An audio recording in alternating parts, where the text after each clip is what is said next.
Okay, Rabbi Sai.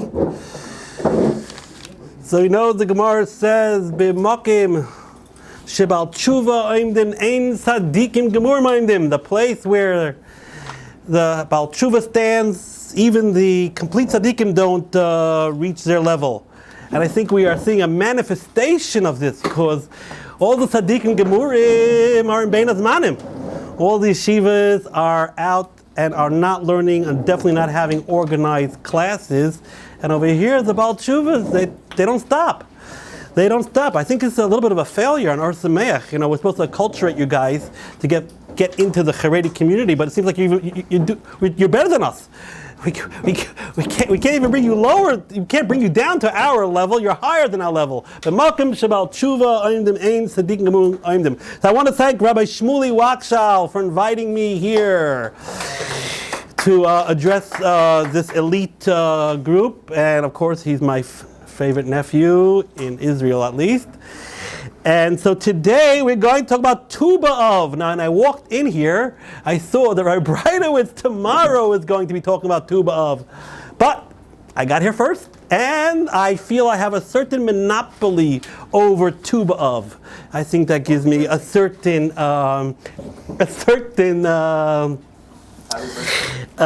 rights, copyrights over Tu B'Av. What is that? So Shmuley knows that the Gemara mentions there were 6 wondrous, wonderful things that happened on Tu B'Av. The Gemara, the Mishnah already says, there were 2, the most happiest, jubilant, joyous days was Chamisha Asa B'Av, Tu B'Av, and Yom Kippur. There was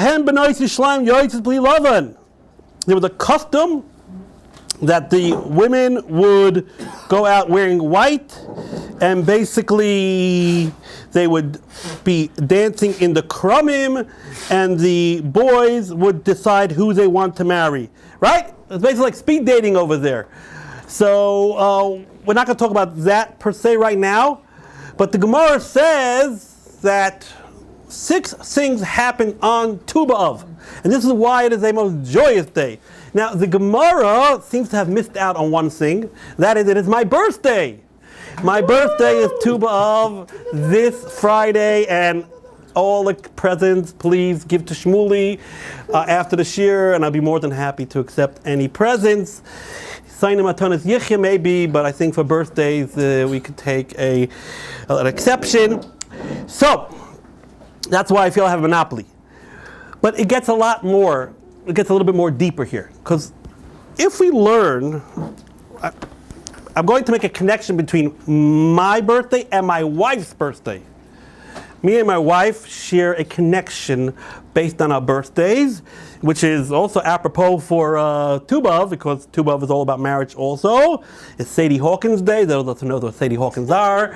You have to be an old timer to know what that is. And it's the modern Israel Valentine's Day. But for my present, please, no flowers and no chocolate hearts.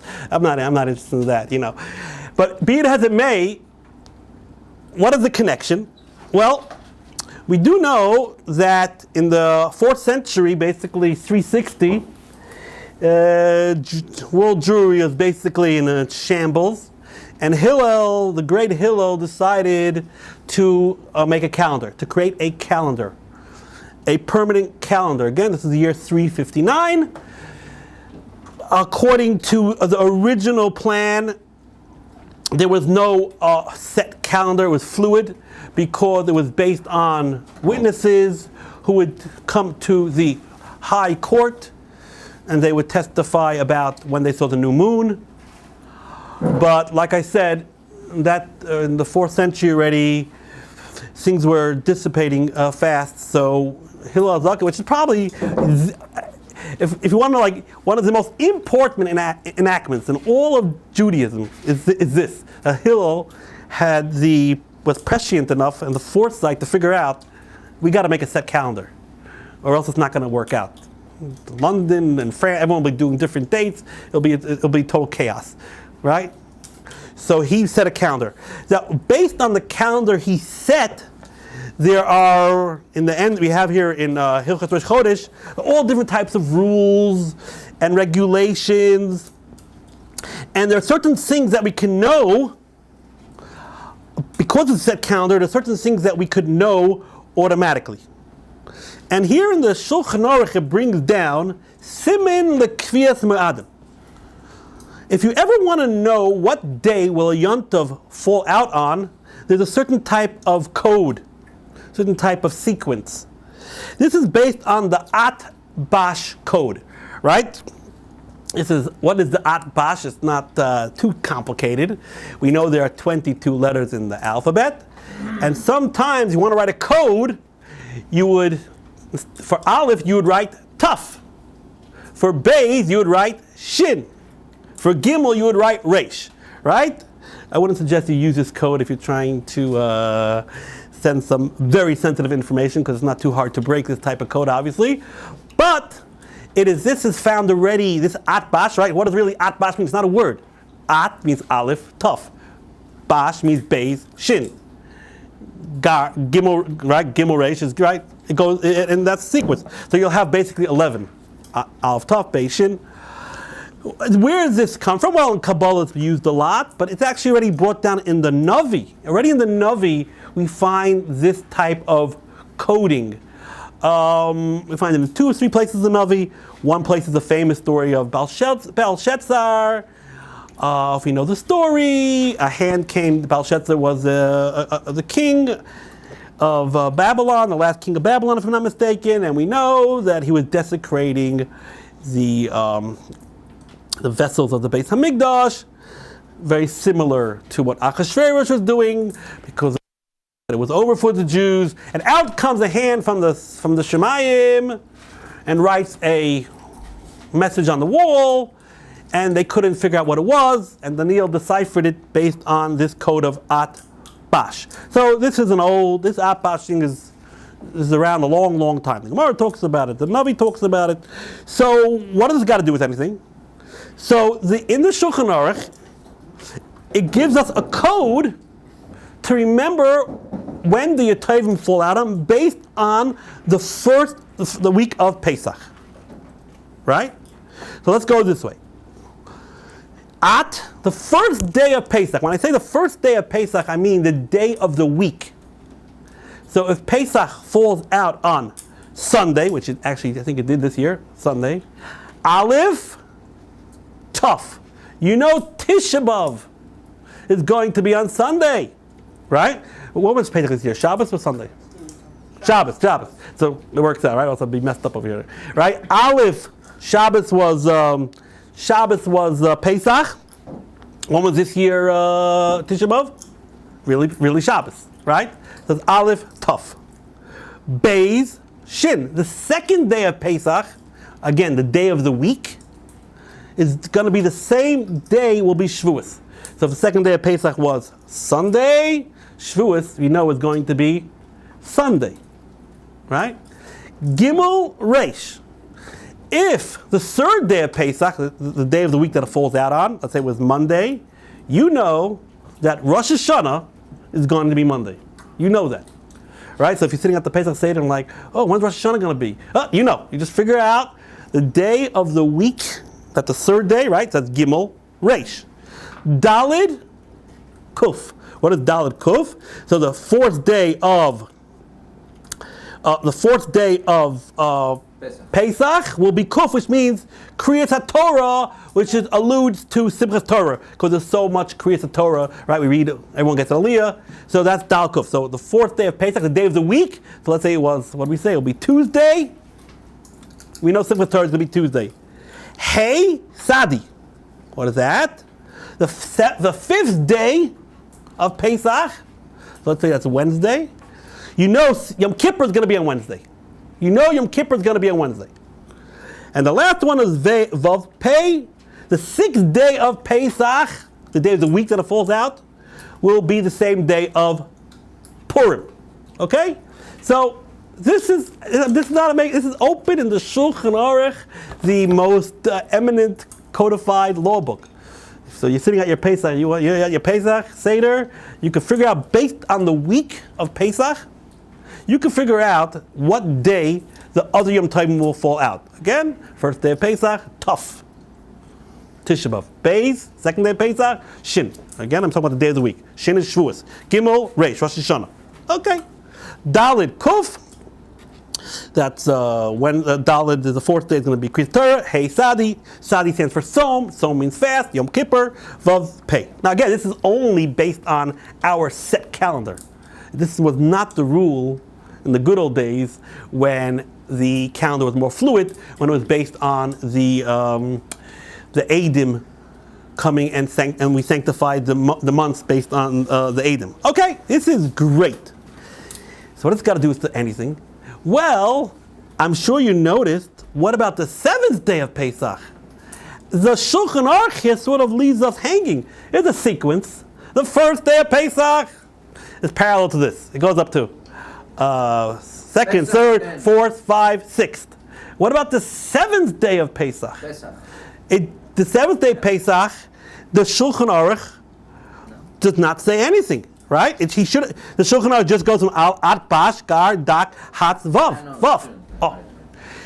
So you'll say, okay, that was it. The sequence worked out for 6 days. It didn't work out for 7 days. But that leaves us a little bit, it sounds a little bit lacking, a little bit unsatisfying. So the Zionists, the Zionim said, well, in our days, we have finished the sequence.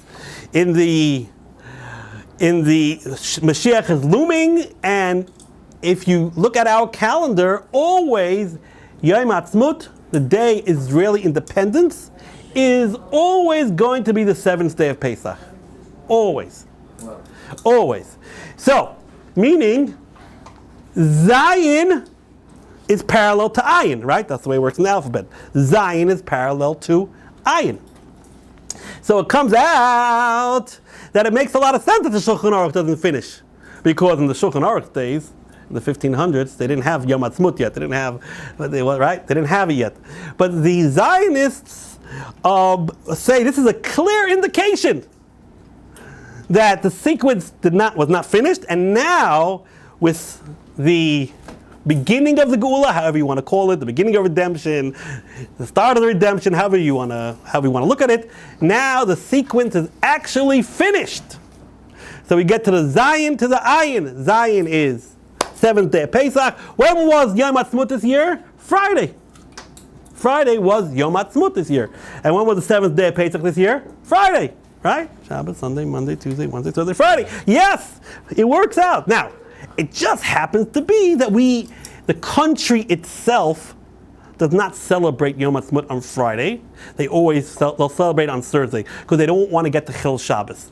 So, but in principle, Yom HaEtzim is Hey Iyar, and in principle, this year Hey Iyar was on Friday, right? Again, they happen not to celebrate it, which is a good thing because they don't want to lead to Hillel Shabbos, right? So, this is seemingly a clear proof for the Zionist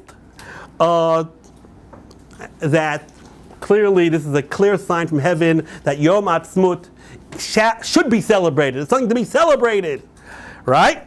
Right? I'm sure I'm not going to go through the politics, but it's not such a simple issue. Now, so what does it got to do with anything? Because my wife's birthday is Yom HaEtzim. My wife's birthday is the Israeli Independence Day. She was born Hey Iyar. Now, the Satmar, or the anti-Zionists, say no. There's an answer to this question. Because what is one of the great wondrous things, what is one of the joyous things about Tu B'Av? What is one of the things that we talk about Tu B'Av? It was called in the Gemara Yom HaEtzim, the day of wood. What does it mean, the day of wood? So in the times of the Beis HaMikdash, it seems to be a difficult task to get enough wood for all the services, especially in the second Beis HaMikdash era. There was a lot of deforestation. It was very difficult to get wood, and it seems that it was an arduous type of feat, and it was a toil. And they actually finished cutting all the wood, Tu B'Av, and they made a great joyous celebration. Why did they finish Tu B'Av? Because you weren't allowed to put any wet wood on the Mizbech. A, it would be wormy. 2, it would be smoky. It would cause smoke, too much smoke. So only at the point where the sun was at its height, which was up until Tu B'Av, would they cut the wood. After Tu B'Av, they would stop cutting the wood. Because then it already starts, right? The nights start getting longer, the sun wanes. So on Tu B'Av, in the times of the Beis Hamikdash, it was a great, great day of celebration because they finished the mitzvah of cutting the wood, which again seemed to have been a pretty big feat. Oh, so now if you know the calendar, it comes out that Tu B'Av. When is Tu B'Av this year? Friday. When's my birthday? Friday. It works out that the 7th day of Pesach is always parallels Tu B'Av. Always. Always. So it comes out like this. If you're a Satmar and you're anti-Zionist or you don't want to celebrate Yom HaEtzim, you'll say like this. No. What was our question? Why doesn't the sequence finish? The sequence goes up until Aleph Beis Gimel Dal Hey Vav. What happened to Zion? Where did Zion go? So if you're a Satmar, you'll say, Zion? Of course the sequence finishes. Zion Ayin. What's Ayin? Eitzim. The day of Tu B'Av is called Yom HaEtzim. So there is an end to the sequence. So there's not a proof to the Zionists. The Zionists are going to say, oh, what's Zion Ayin? Atzmut. Yom HaEtzim. So they say it's a raya to them. But the anti-Zionists, the Satmar, are going to say, no, it's not a raya. Oh. So you can ask to the Satmar. According to you, Satmar, it comes out that Zion Ayin was Yom HaEtzim, Tu B'Av, is an old holiday. It's good according to the Zionists. Why doesn't the Shulchan Aruch talk about Zion Ayin? Because it didn't exist. What does the Shulchan Aruch bring? Rabbi Zakar in the 14th century, 15th century, is going to say, oh, Zion is Yom HaEtzim. No, it ain't going to fly. They're not going to know what he's talking about, right? So it makes sense the Shulchan Aruch doesn't talk about it. But according to that, it's my birthday that we're talking about. So then why did the Shulchan Aruch bring it down? Why didn't the Shulchan Aruch talk about Zion Ayin? But the answer is simple. Because the celebration of Zion Ayin was only the times of the Beis Hamikdash. We said Ayin is Eitzim. So we don't celebrate Tu B'Av in our days anymore. The best thing we do is Tachnun maybe. We don't do Tachnun at best. Some people say you do say Tachnun. So at best we don't really celebrate Tu B'Av anymore. Right? But the sequence is true. So it comes out like this. If you hold like my wife's birthday, so she'll be Zionistic. It's a raya that we celebrate Yom HaEtzim, because Zion Ayin, the 7th day of Pesach, will be Yom HaEtzim. But if you hold like my birthday, then you're like a Satmar, happens to be my father loves Satmar Svarim, then it's not a raya, and you could be anti-Zionist, and you could say that the Zion Ayin is Yom HaEtzim, right? So from the beginning, me and my wife had many different views on many different things. It's 25 years later, and we don't agree on too much. And this is another thing that we argue about: what is the Zion Ayin represent? Does it remember Zion, the 7th day of Pesach, is it Ayin Atzmut, or the Zion Ayin Eitzim? Okay, but like I said, I definitely have a monopoly over Tu B'Av, and I'm sure you want to know how old I am, that I will not reveal right now, but presents will be happily accepted. So, actually,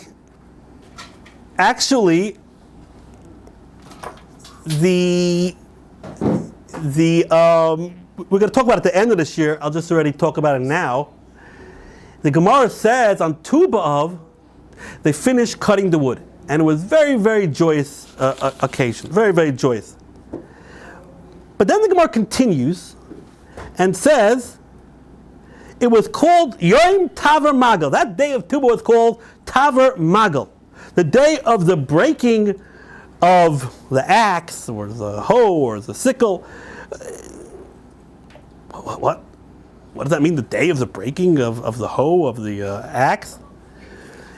because they didn't have to cut down wood anymore. They didn't have to cut down wood anymore. They broke the axe because it wasn't necessary anymore. And then the Gemara sends off, Mikan ve'elech demoisiv Yosef. From here on in, the one who adds will add life to himself. And the one who does not add will die prematurely. What is this talking about? What is this talking about? So the Rishonim explaining that Tu B'Av, like we mentioned, is the time when the nights start getting longer. Right? If you're following Shabbos, now already Shabbos starting to come a little bit earlier because the nights are starting to get a little bit earlier. And in the good old days, they used to work during the day, right? They used to go to work. So nighttime was the premier time, the main time when they would be learning. So the Gemara says that from Tu B'Av and on, anyone who doesn't add on to learning, you don't deserve to live. You don't deserve to live. Tikmar ime, meaning you have an opportunity to learn more, because like I said, in the good old days, they would work when they had daylight, and they would learn more at night. So Tu B'Av is the demarcation when you should start learning more, and if you don't, you are basically forfeiting your life in some sense. Now, it's not clear what exactly the connection is between what we said before, that on the day of Tu B'Av, they stopped cutting the wood. Now, clearly there's a connection that the sun started waning and the night started getting longer.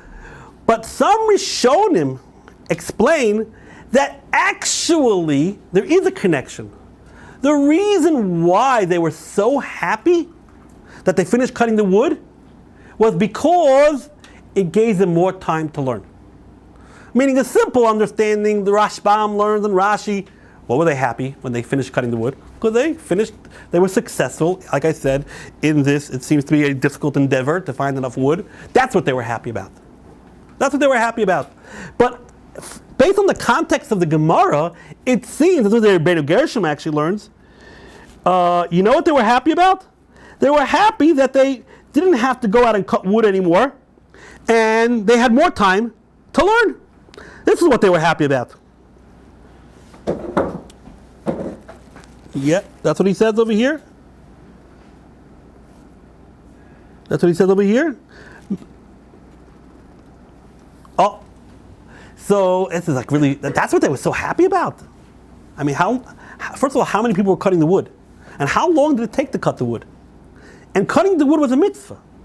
I understand. They were happy that they wouldn't have to cut the wood, because now they have a couple more minutes to learn. That's an amazing chiddush in this Gemara, that even though we know the halacha is that any mitzvah knocks, any mitzvah takes you do the mitzvah and you don't learn Torah, right? Let's say you're learning Torah, and then all of a sudden a mitzvah comes to you. You can't say, oh, I got to daven shachar. Oh, I'm learning. I'm not going to daven shachar. I'm not going to put on tefillin, or I'm not going to sit in a sukkah. No. A mitzvah takes precedence, right? But still, Talmud Torah is considered a mitzvah on a much more higher level. So you'll ask me questions. So if Talmud Torah is a much more higher level, so why do we stop learning in order to do the mitzvahs? That's not for now. The whole Gemara about that. But bottom line is, we see here, I'm just bringing out this amazing chiddush, that they were so happy that they didn't have to toil and cut the wood. Why were they so happy? Again, according to Rashi, because they finished the mitzvah. It's like, here's a source that when you finish a mitzvah, you make a party. Here's a source for siyum. But according to Rabbi Gershom, they were happy that they now had more time to learn. And that was the happiness.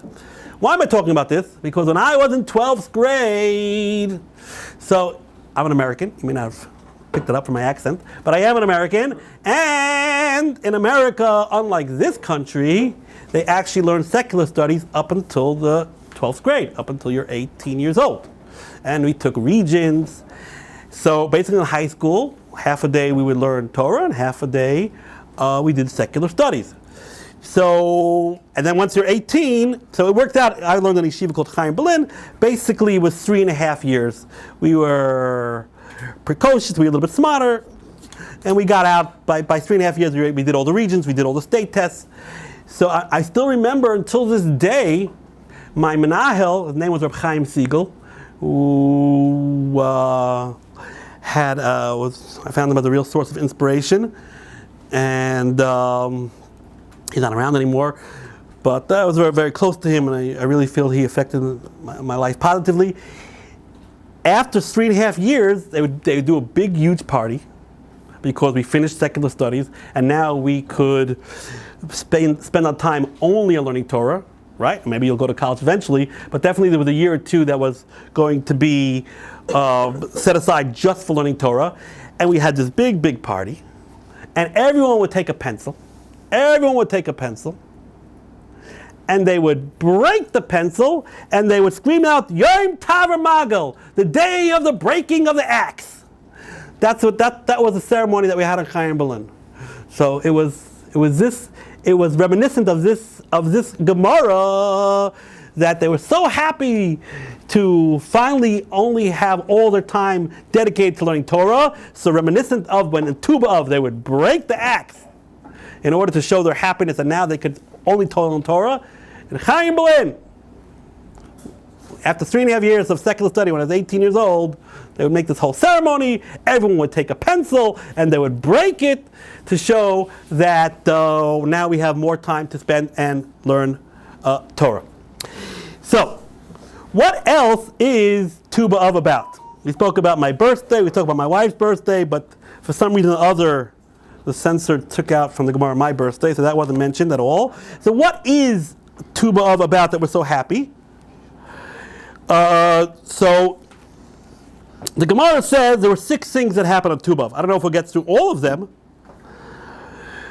And again, we said that there was a minhag on Tu B'Av and Tisha B'Av that the B'nai Yerushalayim would go out and they would wear simple clothes, and they would borrow clothes. Everyone would borrow everyone else's clothes, in order not to embarrass those who don't have. And they would dance in the vineyards, and they would basically present themselves to the boys. And the Gemara says that the beautiful girls would say, "Oh, look how beautiful I am," and the girls with good lineage would say, "Well, look at my lineage. Look, I come from a fine family."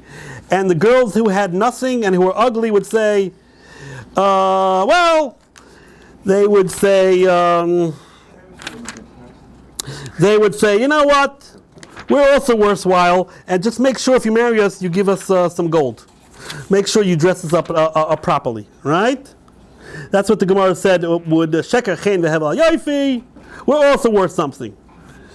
And it's like the Gemara said they did this twice a year. They did this on Yom Kippur, and they did this on Tu B'Av.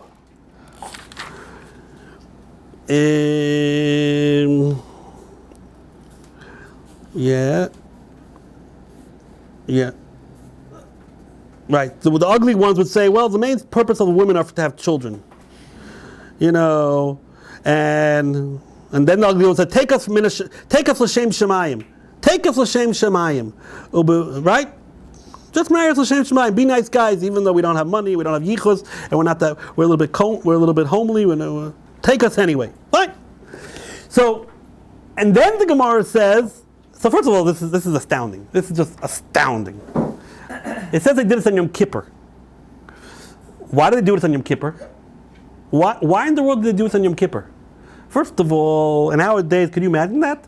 We'd go on Yom Kippur, we'll go out of the shul and the girls will start dancing and the boys will start picking them out. I mean, it just doesn't seem it doesn't work with the ambiance of Yom Kippur. It just doesn't seem that's what we should be doing on Yom Kippur, right? But I don't think it would fly in our days. But it says, why would they do it on Yom Kippur? The Gemara says because it was Yom Shenit by Luchas Achrayim. if we know about Yom Kippur, what happened Yom Kippur? We know that what happened was God gave the first tablets, and the Jews messed up pretty badly. Right? The Jews messed up pretty badly. They sort of adulterous, and they went to the Egel. They went to the Egel and thought it was over. That's it. But then God on Yom Kippur gave the Luchas Shniyos, gave the second tablets. People don't make that association, but Yom Kippur is the day of forgiveness, but it's more than that. It's a day that we got the Torah again, because there was a good chance that it was over with, right? It's a day of Slicha Umechila, a day of pardoning and a day of our reestablishing our marriage to God, right? We know that Har Sinai was considered like a chuppah, and the Gemara says when they did the Egel, it was an adultery, and Yom Kippur was like they reenacted the marriage, and it's a day of Slicha Umechila. So clearly it makes sense that it was a day set aside Yom Kippur for marriage, because like we said, it was a day that we sort of got married to God. But the Gemara says it's also a day of Slicha Umechila. So what does it got to do with marriage? I think the answer is simple. Anyone who gets married and doesn't have the ability to forgive and forget, they're not going to get past first base. This marriage ain't going to last too long, because there's no question that you're going to do something to her and she's going to do something to you, and if you're going to hold a grudge, it's over with. So Yom Kippur is the auspicious time to get married, to bring that message into the new marriage. There's going to be lots of up and downs. There's going to be, I'm no marriage expert, but trust me, it ain't going to be a smooth ride, no matter what it is. So if you don't have that Slicha Mechila aspect, your ability to pardon and to forgive, it's not going to happen. Okay, now, then the Gemara says they did the same thing on Tu B'Av.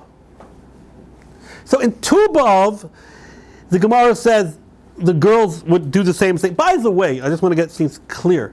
I mean, it seems from the Rishonim, this custom that the girls would go out and everyone would be dancing and the girls would pay, it was talking about girls who could not get married on their own. It was talking about girls who didn't have a father, or it was talking about girls that were disadvantaged.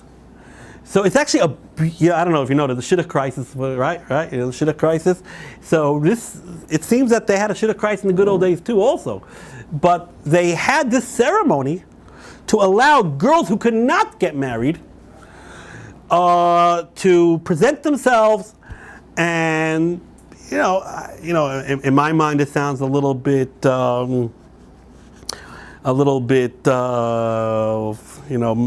middle age, dark ages. The girls are dancing, the boys pick something, but it's really a question of society. It's all a question of the psychology of that generation.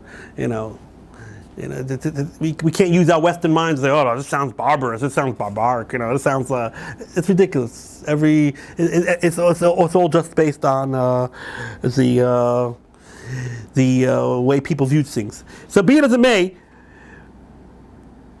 So the Gemara. So then the Gemara says on Tu B'Av they also did the same thing, and the Gemara says that there were 6 wonderful things that happened on Tu B'Av. It seems that there's a connection. Just like I told you about Yom Kippur.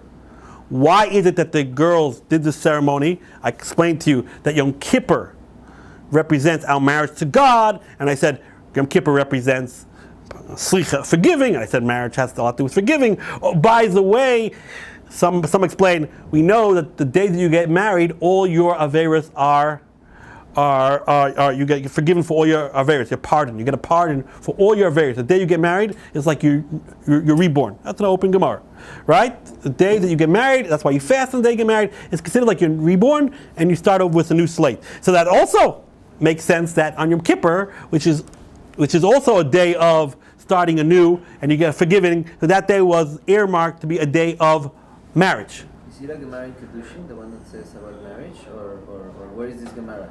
I have to find it, but it's a well-known chassan. All the chassans are very. Oh, I know, by Esav. You find it's Rashi and Chumash actually. It's the Rashi and Chumash. I'll show it to you later on. But when Esav got married by Shmuel, I'll show you when it's Rashi and Chumash. So be it as it may. So it seems that the things about Tu B'Av will also have some type of connection. We're going to say 6 wondrous things that happen on Tu B'Av, it would seem because of those 6 wonderful things, that also was the impetus or the catalyst that they should do this ceremony on Tu B'Av. So, but we first have to see what are those 6 things, and then maybe try to connect it to marriage. So what is the first thing that happened? So the first thing that happens is the Gemara says, the Gemara goes in a different order, but we're going to go Yom Shekala Bay Misei Midbar. We all know that, sadly enough, the Dor HaMidbar, the generation that went out of Egypt, most of them never got to Israel, which is a tragedy. Right? The plan was they're going to leave Egypt, and they were supposed to be in Israel right away. Within the year, they were supposed to be in Israel. That was the plan. But there was mess up after mess up, debacle after debacle, and first there was the Egel, and eventually there was the story of the Meraglim, and they, on their own volition, said to God, we don't want to go to Israel. They said, we don't want to go to Israel. God said, you don't want to go to Israel, so you won't go to Israel. And they were stuck 40 years in the desert. 40 years they were wandering in the desert, and God said, you guys don't want to go to Israel, fine, you won't go. Your kids, only your children will actually enter Eretz Yisrael.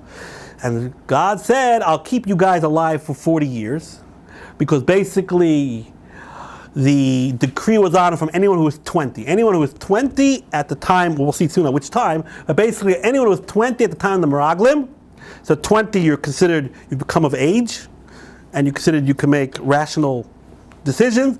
Anyone who was 20 and said, they don't want to go to Israel, they said, no, God can't get us in there, He doesn't have the ability, they believe the Meraglim. So what did God say? You don't want to go? You're not going to go. Anyone from 20 will die in the Midbar, and they basically died at the age of 60, or they got up until 60, that was the most they could get up to, and that took basically 40 years. So basically, for 40 years, the Jews are wandering in the desert, and they were just dying. That's what's going on. This is a real tragedy. But they brought it on to themselves. They said they don't want to go. You don't want to go. You don't want to go. And they were like in a holding pattern, just sitting there, waiting to die. And then the kids would be able to go to Israel. And that's exactly what happened.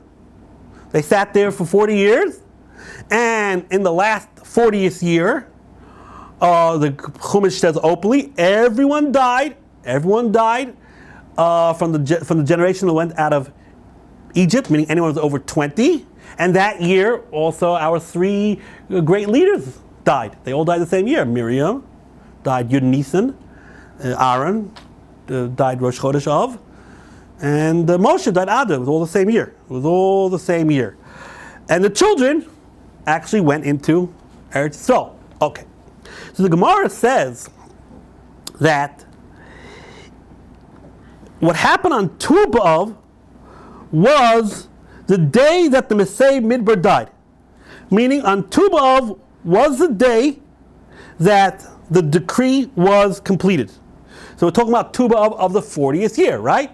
So we're talking about the Jews went out of Egypt 2448, right? So we're talking about 2488. So that means it was like 7 months before Moshe died. The last Jew that was between 20 and 60 that left Egypt died, and now there's a whole new generation of people who are going to go into Eretz Yisrael. Okay, so why is that such a happy thing? That doesn't sound so. So what's so happy? So the Gemara says seemingly that God did not talk directly to Moshe for all that time. We know that there are all different types of levels of prophecy, all different types of levels of interaction between God. That all those 40 years, when I say 40, I really mean like 38 or 39. All those 40 years, God did not speak directly to Moshe. Because basically, why? It wasn't so much as a punishment, but because the whole entire nation was in a state of mourning. Because basically, They all knew they're they're being picked off, basically. They're all going to be dying, and it was not a happy situation. And Moshe himself was in a subdued, unhappy,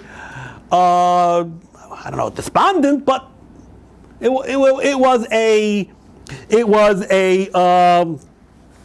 little bit morose, a little bit sad situation. And God could not talk to Moshe directly when Moshe was sad.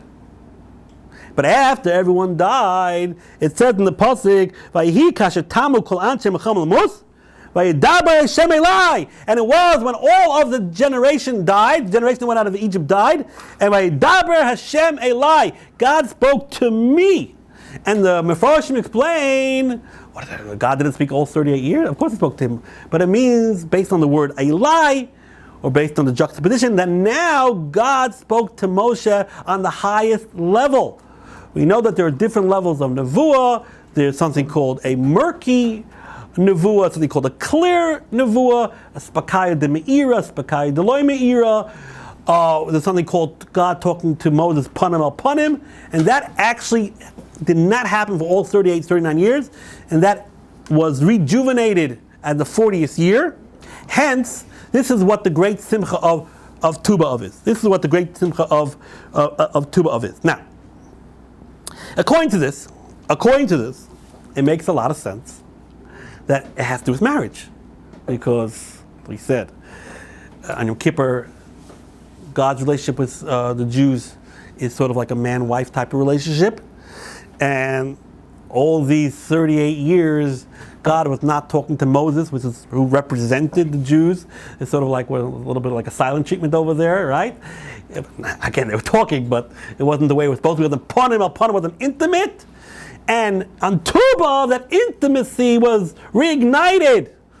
And hence, that represents a re-closeness between God and Israel. So this is definitely panim al panim, in a shakenim, in a shekes piu, definitely is an auspicious time for marriage. Now, there is Tosfos and the Medrash bring down like this. It says, we all know that the story of the Meraglim happened when? Tisha B'Av, right? When did the story of Meraglim happen? When did the spies come back? And the Jews were crying and said, "Oh, we don't want to go into Israel," right? Right? Are we getting this straight? We get the numbers. The Jews went out of Egypt 2448. So the Meraglim story is going to be a year later and 3 months. That's when the Meraglim story is happening, right? Because they went out of Egypt. They went to Har Sinai, which is 3 months later. Then they messed up with the Egel.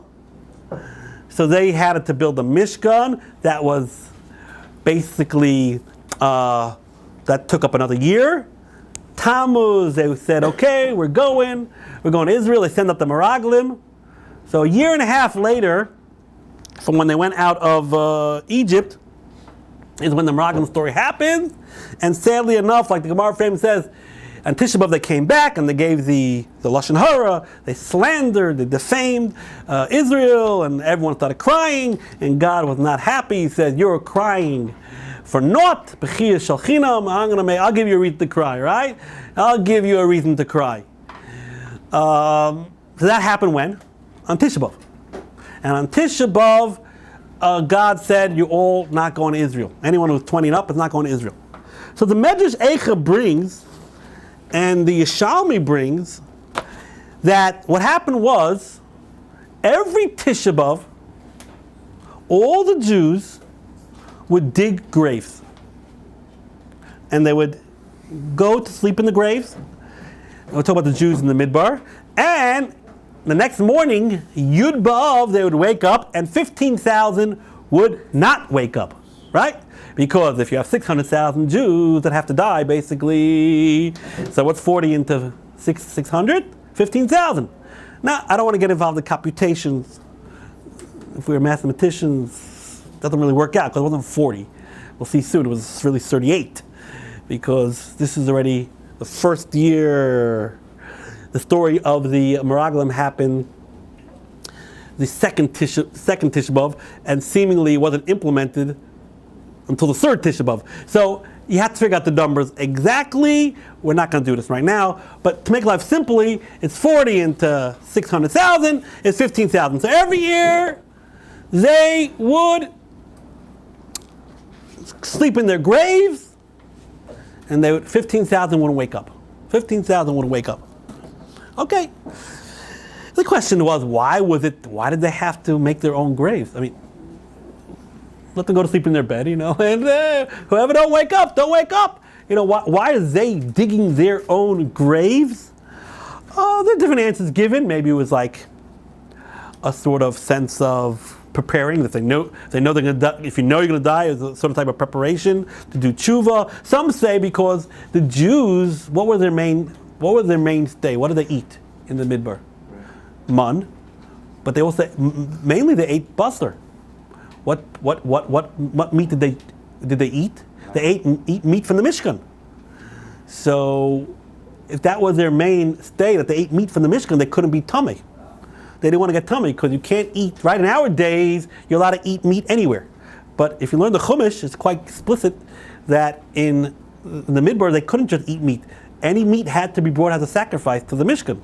So they didn't want to become tummy. Why do they want to become tummy? If you have 15,000 people all of a sudden dead, that's a lot of grave diggers. That's a lot of people going to become tummy. And then they wouldn't be able to eat the kachim meat. I know we all think that they ate mun, but they didn't only eat mun. Bottom line, mun was like bread. They ate meat. What meat did they eat? They ate the meat, but it's expensive. They ate the meat of kachim. So, be it as it may, this was the meaning. Now, so what happened? So simply what happened was, the 40th year, the last 15,000 went in the graves. The last 15,000 died. That's what happened. And then there were 7 days of mourning. So when did the mourning stop? In Tu B'Av. And that's when God spoke to Moses directly. Simple reading. Everyone who had to die, died. All 600,000, 3,550. They all died. Okay, so they died Tisha B'Av. So what's Tu B'Av about? Well, he died Tisha B'Av. When do you get up for mourning? Tu B'Av. So basically, when was the basic considered that the evil decree was finished? Tu B'Av, because that's when they got up in the morning. And then that was the first time that God spoke to Moses panel upon him. This is a simple reading of the Gemara. Oh. But the thing is, everyone knows, the Tosfos and the Medrash says a different story. A different angle on the whole story. It was the last year, the 40th year. Again, when I say 40th year, I mean the 40th year when they went out of Egypt. Important fact, not 40th year from the story of the Meraglim. 40th year when they went out from Egypt. And they dug their graves. And they said their goodbyes. And they went to sleep. I don't know how much they slept. But they lied down. And lo and behold, the next morning, everyone walked out of their graves. Everyone walked in the grave like, what's going on? Why are we not dead? What's going on?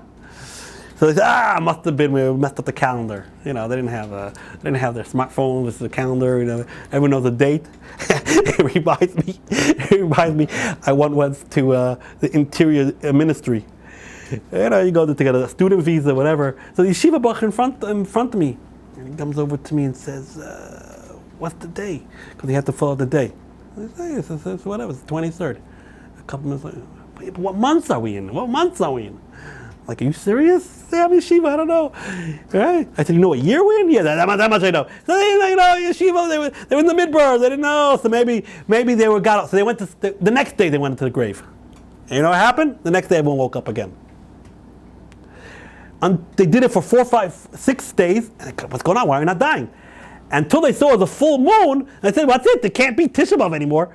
So once you see the full moon, you know that it ain't Tisha B'Av anymore. It's impossible, right? Because you know it's not Tisha B'Av because it's the full moon. So that is what happened. It's a different angle.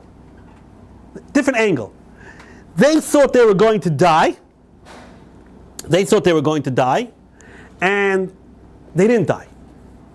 And that was the great simcha. The great simcha was that the evil decree was it seems to have been, they got an early pardon. Now, so wait a minute. So let's get it straight. The simple reading of the Gemara is, there was no early pardon. Everyone died Tisha B'Av. No one woke up that wasn't supposed to wake up. And the thing that they were happy about was that by Tu B'Av, God started talking to Moshe because it's a different day of mourning. According to this angle, it seems that there was a pleasant surprise. On Tu B'Av, they got a pleasant surprise. That they thought more people should die, and the more people didn't die. Pleasant surprise. Now, what exactly went wrong over here? Or right? What happened? Why didn't they die if they thought they were supposed to die? Right? There was the last 15, right? What happened exactly? Oh. So there are 6 different interpretations of what went wrong and what went right, and we're not going to have time to go through all of them. It gets very complicated with the computations. I'm just going to go through maybe 3 or 4 of them. One pshat is like this. One pshat is that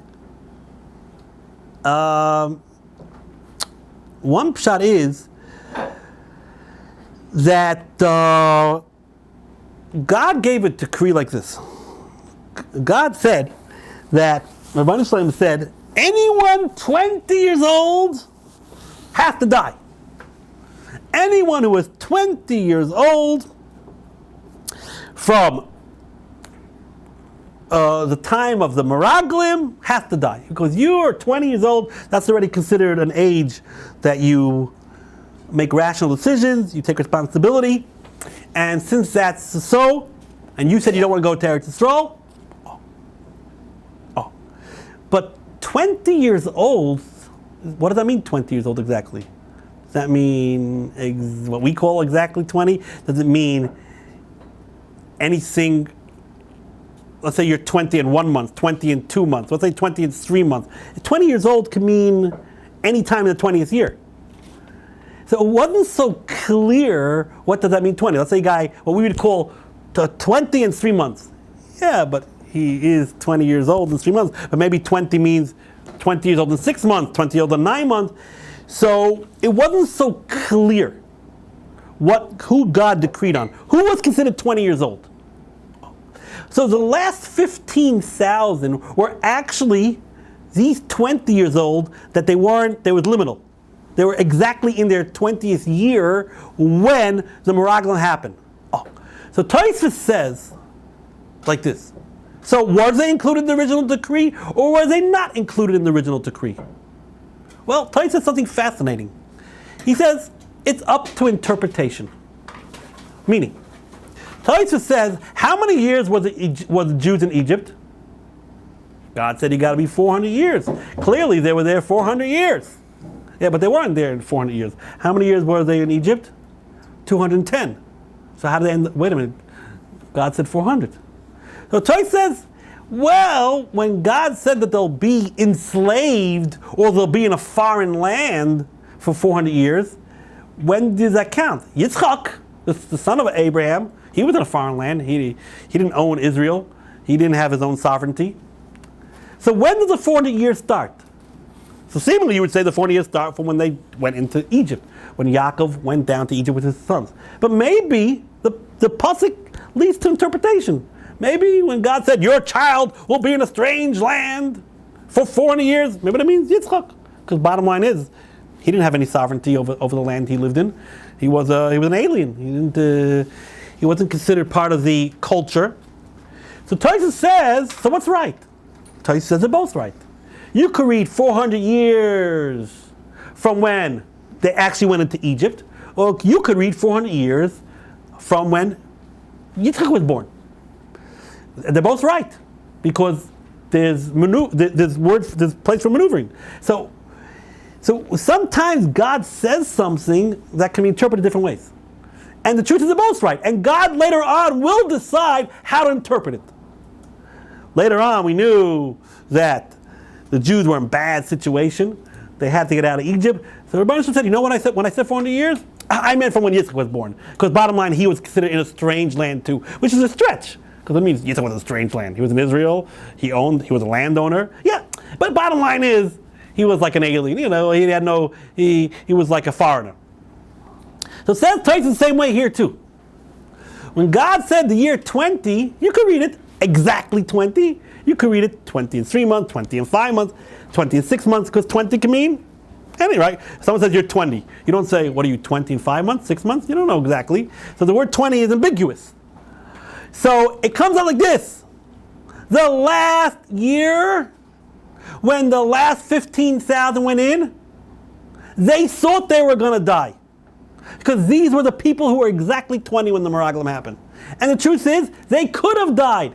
It could have happened, and it wouldn't have been wrong. But God, in His great mercy, decided to give a very, very loose interpretation of the word 20. And He basically said 20 means, you know who I gave the decree on? Someone who was 20 and 12 months, 11 months. So they went into their graves, and they could have died, but they didn't. And they figured this out on Tubav. So according to this interpretation, 600,000 didn't die. It was 600,000 minus 15. Now, so it comes like this.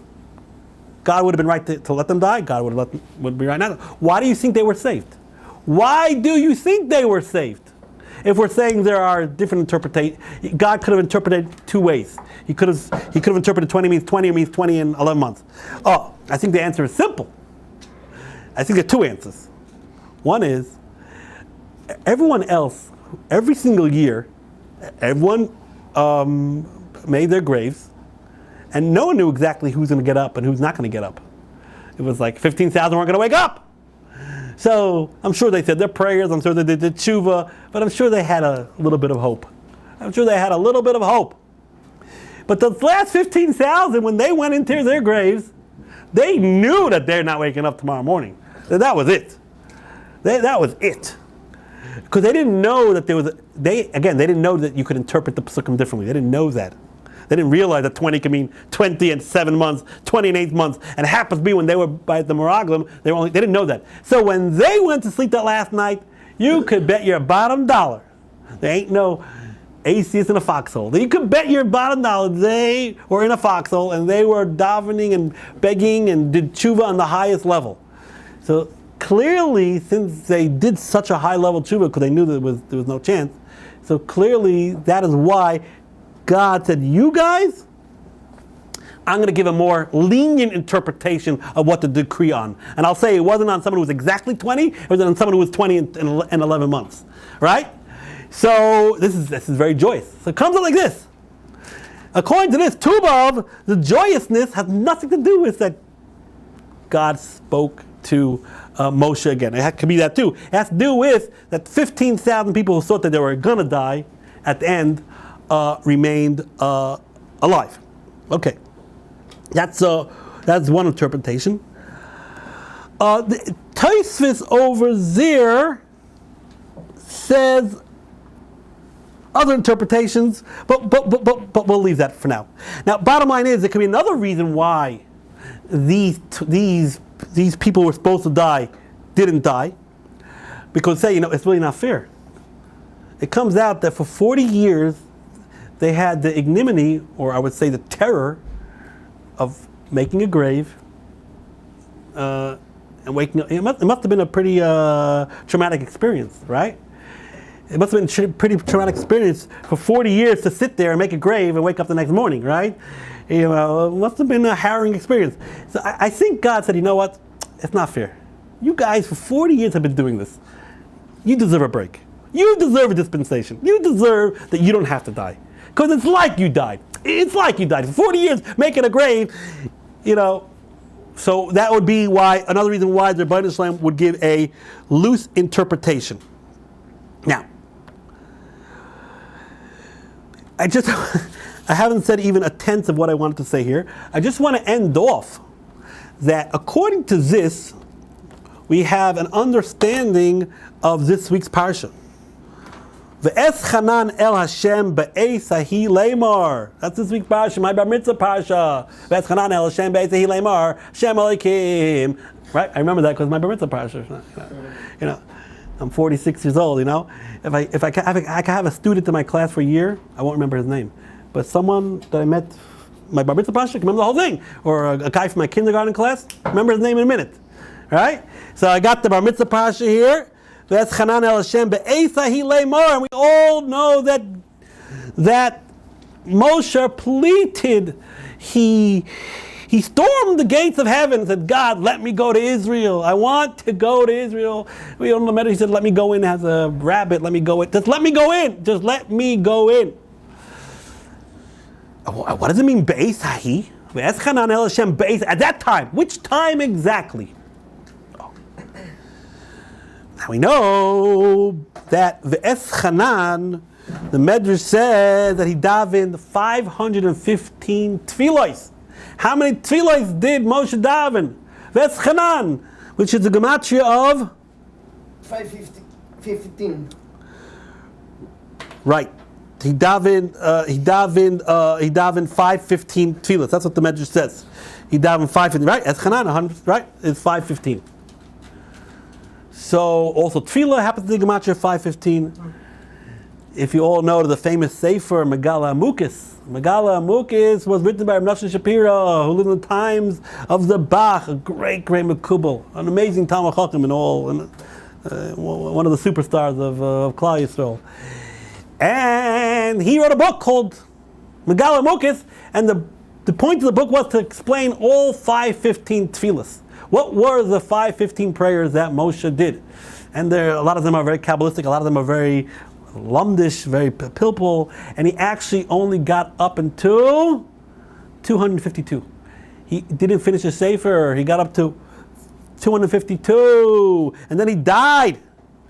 And if you know the Parsha, what did Hashem say to Moshe? Stop praying, Rav Lach. Stop praying. Al tois daber elai. I don't want to hear it anymore. Ale Rosh HaPisgah, go up onto the cliff. I'm going to show you Israel, but that's it.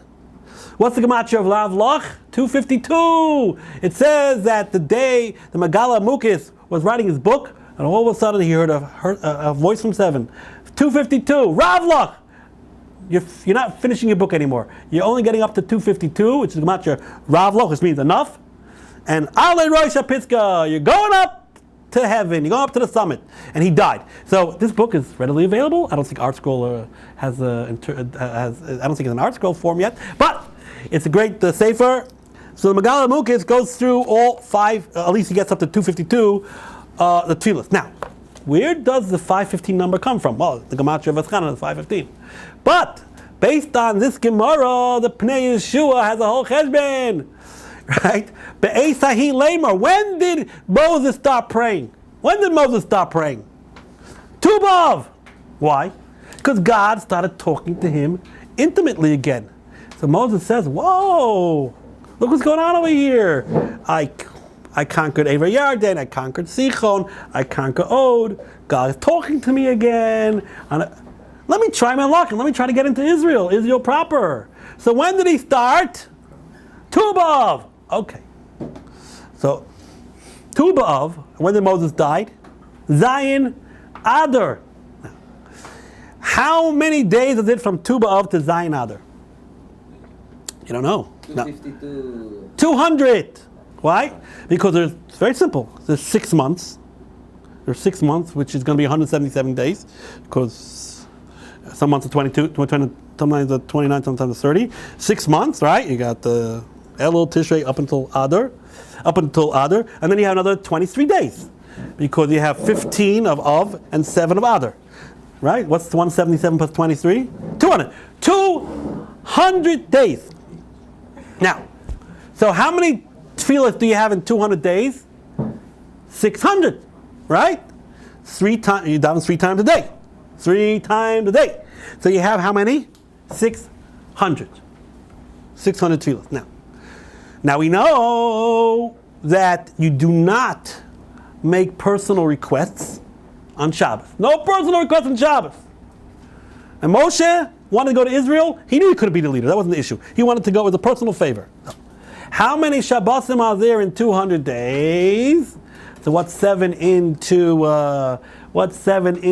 200? Right? 28. Very good. I even wrote down let me see. Yes, 28. So there are 28 Shabbosim. 28. So 28 Shabbosim. He didn't daven. What's 28 times 3? 84. So it comes out like this. There were 600 days, but out of the 600 days, so 600 tefillas, 200 days. But out of the 200 days, you got to subtract 28 days, which is subtracting 84 tefillas. So basically, 600 tefillas minus 84 tefillas gets you to how many tefillas? 516. 516. Oh, wait, we're off one. If we got 515. Oh, but the answer is simple. Either he died on Adar Zayin, he didn't make it to Mincha, so he only actually got to 515. Or even better, when did he get it from morning? Tu B'Av, the night of Tu B'Av, they were still in the morning. When do you get it from morning? Always in the morning, right? In morning, I mean M-O-U-R-N. When do you get it from morning? You get up in the boker, in the morning, right? So basically, you don't have Tu B'Av at night. You don't have a tefillah. So from when Moshe started beseeching God, which we're going to say makes sense, was Tu B'Av, until he actually died, you have actually 515 tefillahs. That's why this is not my cheshbon. Trust me, I'm not very good at math. This is a Pnei Yeshua. And Pnei Yeshua made this cheshbon to figure out why it is 515. Okay, Rabbi Isai, we have really overstayed our talk. Thank you. And again, birthday presents are happily to be accepted. One last thing, I must say this. What is the Gemara? Is a meaning on Tu B'Av say Ksiva v'Chasima Toiva. The gematria of Tu B'Av is 928. The gematria of Ksiva v'Chasima Toiva is 928. I figured it out. Ksiva v'Chasima Toiva is 928. Tu B'Av is 928. What in the world does Tu B'Av have to do with 928? Very simple. When was the world created? Chav Hei Elul. Chav Hei Elul is the first day of creation, not Rosh Hashanah. Rosh Hashanah is the first day that man was created. That's not the day that the world was created. Chav Hei Elul. Actually, when we say the year is 5782, really the year that the man was that's called Shnas Toyu. The year that man was created is actually the second year creation, because we count the first 6 days of the last year as a year. So when you say 5782, you really mean including the 6 days of creation is considered a whole year. That's called Shnas Toyu. Be it as it may. So if the world was created, Chav Hei Elul, we all know, many Gemaras talk about the conception of a child, that when does a child begin to show form? Only 40 days after it was conceived, right? So until 40 days, it's not considered anything. It's called embryonic fluid. It's not considered anything. Basically, if the world started to manifest itself, Chav Hei Elul, it must have been 40 days before God already started tinkering, or started thinking about it. Because many Gemaras talk about that.